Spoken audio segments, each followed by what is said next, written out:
देखो, हम पढ़ रहे हैं मूल अधिकार, ठीक है। भाग तीन जो है कहाँ से कहाँ तक है, 12 से 35 में है। और इसमें मूल अधिकार हमें कुल कितने दिए गए हैं, तो 6 मूल अधिकार दिए गए हैं। पहला मूल अधिकार समता या समानता का अधिकार था, दूसरा स्वतंत्रता का अधिकार था।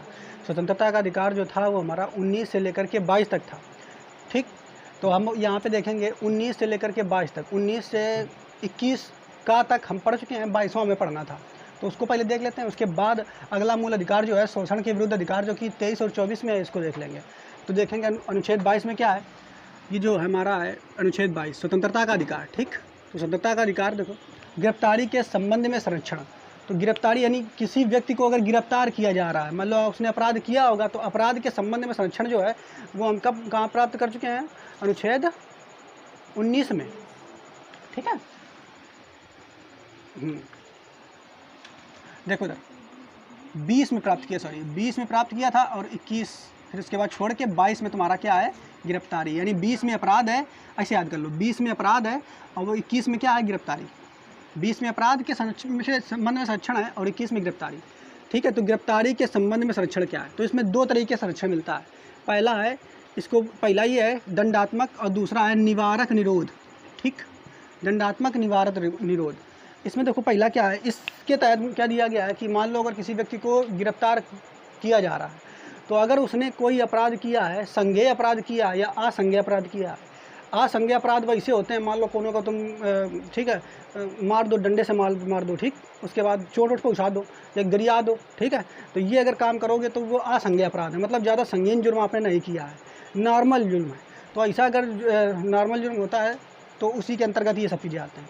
या मान लो अगर किसी ने संज्ञेय अपराध कर दिया है, तो संज्ञेय अपराध क्या होता है, मान लो किसी की आत्महत्या कर दी, सॉरी किसी को मार दिया, किसी की हत्या कर दी, किसी का नाक काट दिया, गला काट दिया, कुछ भी कर दिया, तो वैसे अपराध क्या होता है जिसमें किसी व्यक्ति का अंग भंग हो जाए। अंग भंग का मतलब होता है शरीर में ऐसी क्षति पहुंच जाए जिससे उसका अंग या तो बेकार हो जाए या तो पूरा व्यक्ति को समाप्त कर दो, तो वैसे अपराध क्या होते हैं, संज्ञेय अपराध, ठीक।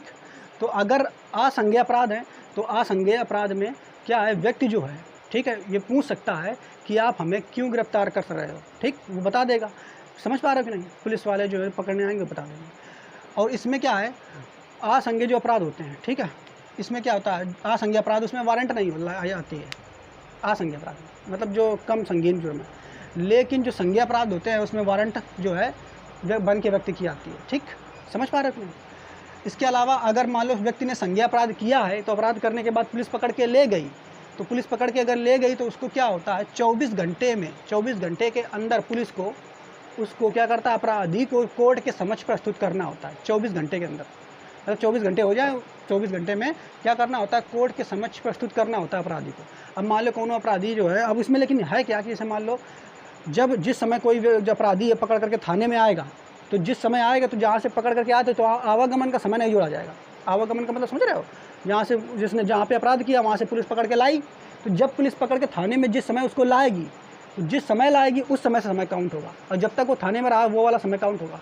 अब उसके बाद फिर क्या है, फिर वहाँ से जब पुलिस ले जाएगी थाने से, ठीक है, कोर्ट के लिए, तो वहाँ तक जाने में जो समय लगेगा वो 24 घंटे के अंदर काउंट नहीं किया जाएगा। समझ पा रहे हो कि नहीं, वो इसलिए नहीं काउंट, मान लो रास्ते में जाम लग गई, ठीक है, तो समय कौन सा काउंट किया जाएगा, जब तक वो उसमें रहा थाने में, उसके बाद थाने से जब ले करके पहुंचना है, कहाँ पे पहुंचना है, कोर्ट में पहुंचना है, यानी मजिस्ट्रेट के समक्ष उसको प्रस्तुत करना है 24 घंटे के अंदर। और छुट्टी वाला दिन, मान लो अगर रविवार पड़ गया बीच में या और कोई सरकारी छुट्टी पड़ गई, तो छुट्टी वाला दिन बीच में काउंट नहीं किया जाता है, ठीक।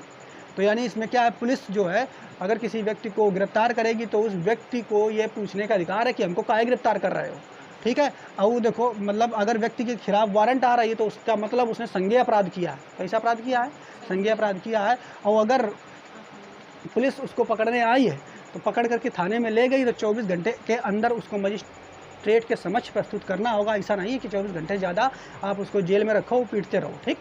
उसके अलावा जो व्यक्ति है, मान लो जिसने अपराध किया है, तो वो अपने मन पसंद का वकील हायर कर सकता है, मतलब वकील चुन सकता है, जो उसका पसंद का वकील है, ऐसा लग रहा है कि वह इसको कोर्ट में जिता सकता है, तो उस वकील को वो चुन सकता है। ये स्वतंत्रता दी गई है। समझ पा रहे हो कि नहीं। एक स्वतंत्रता ये भी कि 24 घंटे ज़्यादा नहीं रखता, अगर 24 घंटे ज़्यादा पुलिस वाला रखे तो उसके खिलाफ केस कर सकते हैं, अपराधी कर सकता है। समझ पा रहे हो कि नहीं।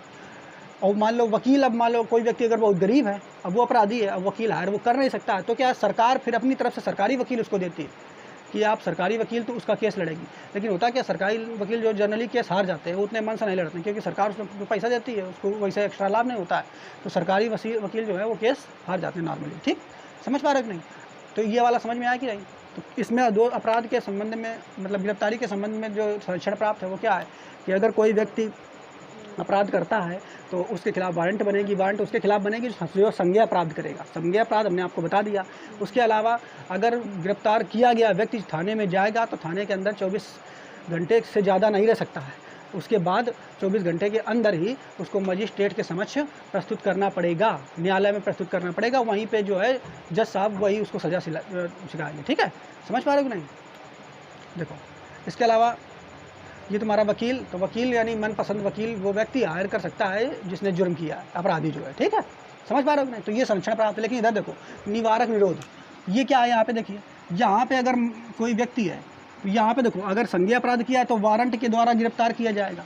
और कभी कभी ऐसा होता है बिना वारंट, बिना कारण बताए भी व्यक्ति को गिरफ्तार किया जा सकता है।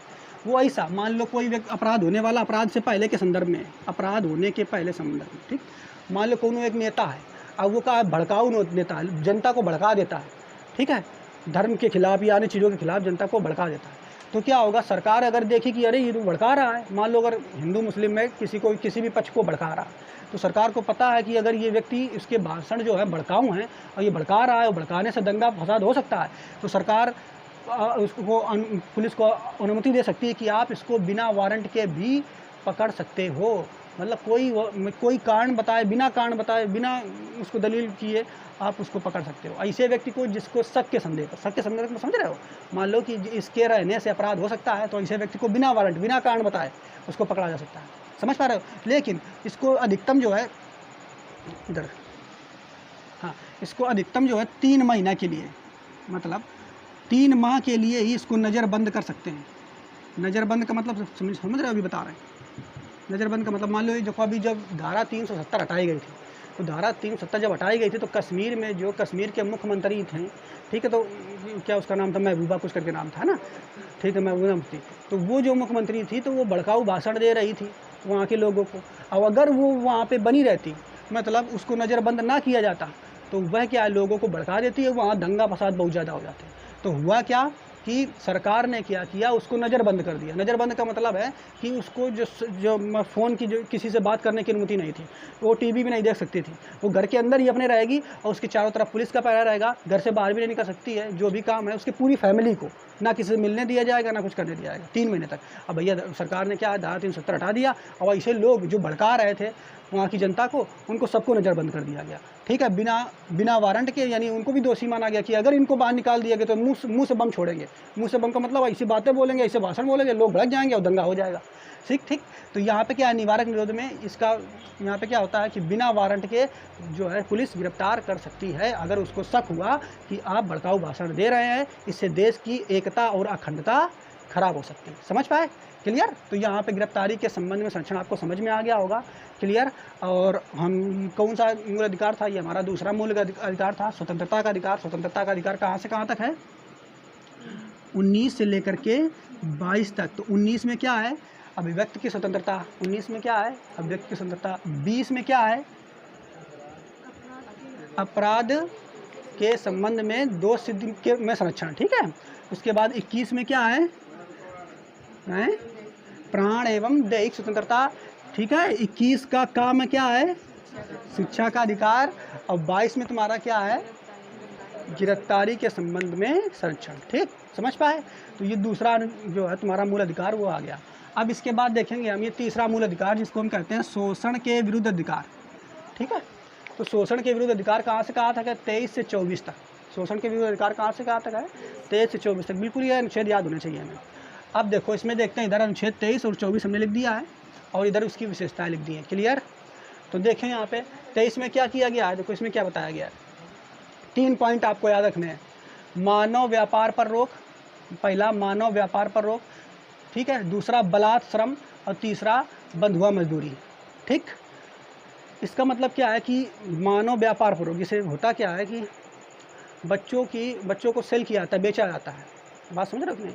नहीं, अभी इंडिया में या अन्य देशों में क्या होता है, मान लो कोई छोटे बच्चे हैं, ठीक, तो उसके ज़रूरी अंग जो है शरीर के, जैसे किडनी हो गई, आँखें हो गई, ये सब चीज़ें हैं, तो इसके लिए क्या है, तस्करी हो जाती है बच्चों की। ठीक, तो यानी बच्चों की तस्करी नहीं कर सकते हैं, बच्चों की या किसी भी व्यक्ति की तस्करी नहीं की जा सकती है, अनुच्छेद किसमें बताया गया, 23 में। इसके अलावा क्या होता है, मतलब होता क्या है, लड़कियों को बेच दिया जाता है, मान लो लड़कियों को बेच दे के वैश्यावृत्ति में उनको उतार दिया जाता है। तो इसमें क्या है, उनको छोटी बच्चियों को पकड़ लिया जाता है, पकड़ने के बाद मतलब कोई छोटी बच्ची अगर पकड़ी गई, पकड़ लिया उन्होंने भी, इन लोगों ने जो ऐसे होते हैं वैश्यावृत्ति वाले, पकड़ करके जैसे उसको रखा, उस क्षेत्र में भेज दिया। जब भेज देते हैं तो वो जो इतनी छोटी रहती है, बड़ी होती है, तो उसको पता ही नहीं चलता क्या सही है क्या गलत, समझ पा रहे हो, क्योंकि उसके कल्चर में शामिल हो जाता है। तो इस पे ट्रैकलिंग का मतलब यही होता है कि उसमें क्या कर रहा है, मानव व्यापार, यानी लोग एक मतलब व्यक्ति की तस्करी करना, एक को उठा करके दूसरे यानी व्यक्ति को बेचना, ऐसे समझ लो। ठीक है, तो महिलाओं या बच्चे या बूढ़ों किसी भी व्यक्ति की तस्करी नहीं की सकती है, उनको बेचा नहीं सकता किसी भी काम के लिए, समझ पा रहे हो कि नहीं। इसके अलावा आप किसी भी व्यक्ति से बलात्श्रम नहीं करवा सकते हो। बलात्श्रम का मतलब होता है ज़बरदस्ती काम नहीं करवा सकते, ठीक है, अगर उसका मन होगा तभी करेगा, आप उसको ज़बरदस्ती नहीं कि चलो तुम्हें ये मेरा काम ही करना ही है, समझ पा रहे हो कि नहीं। तो बलात्श्रम मतलब बलपूर्वक आप श्रम किसी से नहीं करवा सकते हो। उसके अलावा बंधुआ मजदूरी, ठीक, बंधुआ मजदूरी में 2 चीज़ें आपको देखना है, बेगारी और बंधुआ मजदूरी, ठीक, 2 चीज़ें। इसको अंग्रेजी में इधर हमने लिख दिया है, वही बात है, वही सब चीज़ें हैं। तो बेगारी और बंधुआ मजदूरी, तो बेगारी क्या होता, देखो बंधुआ मजदूरी क्या होता, पहले के ज़माने में क्या होता था, पुराने समय कि जो मतलब किसान लोग होते थे, तो किसी साहूकार से या अन्य उच्च जातियों के लोगों से पैसा ले लेते थे। अब पैसा लेने के बाद कहते तुम्हें आगे जो है कि जब हमारी फसल होगी तो चुका देंगे। लेकिन हुआ क्या, फसल हुआ अंत में मान लो ख़राब हो गई किसी तरीके से। अब फसल जब ख़राब हो गई तो वो चुका नहीं पाए। अब जब चुका नहीं पाए तो अगली बार जो फसल हुई उससे अपना पेट पालेंगे कि उसको चुकाएंगे। तो क्या है, उनका कर्जा लगातार बना रहता था, और जब वो चुका नहीं पाते थे तो वो जो मतलब कौन साहूकार लोग होते थे वो क्या कहते थे, अब तुम्हें हमारे यहाँ बंधुआ मजदूरी की तरह काम करना पड़ेगा। बंधुआ मजदूर का मतलब हमारे यहाँ तुम्हें काम करना पड़ेगा जब तक तुम मेरा पैसा नहीं चुका पाते हो। तो वे पैसा चुका नहीं पाते थे तो उनको बगैर पैसे के उनको काम करना पड़ता था। तो अपना घर का काम वो नहीं कर सकते थे, लेकिन उनका काम करना पड़ता था। बंधुआ मजदूरी मतलब बंद के मजदूर, तो बंधुआ मजदूरी नहीं करना। इसके बाद बेगारी क्या होता है, बेगारी का मतलब होता है कौनो व्यक्ति से बिल्कुल तनक पैसा में काम करवा लो, ठीक, समझ पा रहे हो, उससे काम बहुत करवा लो। और मान लो कोई व्यक्ति है उसको रख लो अपने घर में और उसे काम अपने घर का पूरा कराओ, बस उसको खाने के दे दो और शाम को घूमने के लिए 2-4-10 रुपये दे दो, ठीक। तो वो होती है बेगारी। बेगारी का मतलब काम बहुत कर रहा है लेकिन पैसा वैसा उसको थोड़ा बहुत मिलता है, खाने के लिए मिलता है, तो वो होती है बेगारी। नहीं, किसी व्यक्ति से बंधुआ मजदूरी और बेगारी भी नहीं करवा सकते हैं, ठीक, समझ पा रहे हो कि नहीं। लेकिन यहाँ बलात्श्रम वाला जो है इसमें एक अपवाद है। इसमें क्या किया गया, जब संविधान निर्माता वाले व्यक्ति थे उन्होंने देखा कि बलात्श्रम जो है कभी हमें ज़रूरत पड़ सकती है, कि अगर देश में मान लो किसी ने कोई दूसरे देश ने हमला कर दिया, ठीक है, और देश की सेना जो है कम पड़ गई, तो उस समय क्या है, राष्ट्र हित के संदर्भ में लोगों से ज़बरदस्ती कहा जा सकता है कि आप लोग आइए और देश की रक्षा के लिए आप सेना में शामिल हो जाइए आकर के बगैर पैसे के। तो वहाँ आपको ज़बरदस्ती काम करवा सकती है सरकार, समझ पा रहे हो कि नहीं। ये अपवाद है। जब कभी ऐसी स्थिति आएगी राष्ट्र हित के संदर्भ में या आपातकाल, जैसे अभी वर्तमान समय में कोरोना काल चल रहा था, तो कोरोना काल में बहुत सारे डॉक्टरों ने बहुत सारा काम किया लेकिन कम सैलरी भी काटी गई, काम भी ज़्यादा किया उन्होंने, ठीक है। तो आपातकाल स्थिति में क्या है कि जो ये बलात्श्रम जो है वो सरकार करवा सकती है और कोनो व्यक्ति नहीं करा सकता, सरकार करवा सकती है जब राष्ट्र हित में, ठीक। तो अनुच्छेद 23 समझ में आया कि नहीं, क्या नहीं कर सकते हैं। अनुच्छेद 23 में पहला है मानव व्यापार यानी तस्करी, किसी भी व्यक्ति को बेच नहीं सकते हैं, बंधुआ मजदूरी और बलात्श्रम, 3 चीज़ें, ठीक, याद रखिए।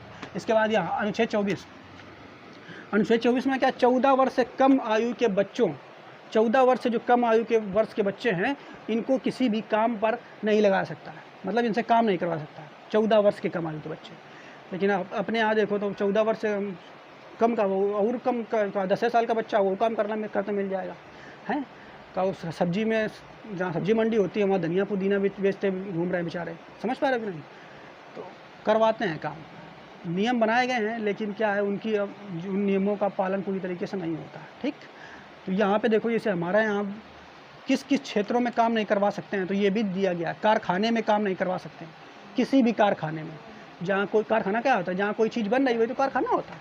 इसके अलावा खदानों में, खदान का मतलब जानते हो, खाने जो होती हैं वहाँ पे काम नहीं करवा सकते इन बच्चों से। इसके अलावा खतरनाक काम का मतलब जैसे पटाखा उद्योग हो गया, ठीक है, ऐसे और जो भी खतरनाक काम होंगे, मान लो जहाँ पे तुम्हारी सरिया वगैरह लोहे का काम होता है, उनकी ढलाई होती है, वैसे कामों में इन बच्चों को काम नहीं लगा सकते। लेकिन फिर भी क्या है, बंधुआ मजदूरी, सॉरी 14 वर्ष से कम आयु के बच्चों से काम कराया जाता है अपने देश में। तो पूछता है प्रश्न कि जो है सबसे ऐसा कौन सा उद्योग है जिसमें बच्चे जो है सबसे ज़्यादा काम करते हैं। तो अपने भारत में ये ऐसा उद्योग है, कालीन का उद्योग। ठीक, कालीन का निर्माण, तो कालीन आप लोग जानते होंगे जो बिछाई जाती है शहरों में। ठीक है, तो कालीन का उद्योग जो है उसमें बच्चे बहुत ज़्यादा काम करते हैं। और सबसे ज़्यादा कालीन कहाँ बनती है, तो मिर्ज़ापुर में बनती है, और मिर्ज़ापुर में बच्चों से बहुत ज़्यादा काम लिया जाता है। क्लियर, बात समझ पा रहे हो कि नहीं? ठीक है, तो ये चीज़ें आपको समझ में आ गई होंगी, कोई दिक्कत नहीं है। 23 और 24 में 2 ही चीज़ें हैं। 23 में आपको याद रखना है क्या है, आप मानव व्यापार पर रोक लगा देंगे। ठीक है, मतलब मानव व्यापार नहीं कर सकते हैं, उसके अलावा बलात्कार श्रम किसी व्यक्ति से नहीं करा सकते हैं, बंधुआ मजदूरी नहीं कर रहे। इसके अलावा 24 में क्या है, 24 ऐसे याद करो, भूलोगे तो 24 4 आ रहा है 14। ठीक है, 4 इसमें भी आ रहा है 24, 14 वर्ष के कम के आयु के बच्चों से काम हम नहीं करवा सकते। तो ये शोषण के विरुद्ध, ये शोषणे वाले तो काम है, किसी व्यक्ति का शोषण करना यही तो है, तो शोषण के विरुद्ध अधिकार ये दिए गए हैं इसमें। ठीक, तो उम्मीद है ये आपको समझ में आएंगे। अब अगला अधिकार देखेंगे। ठीक है, इसको नोट कर लो।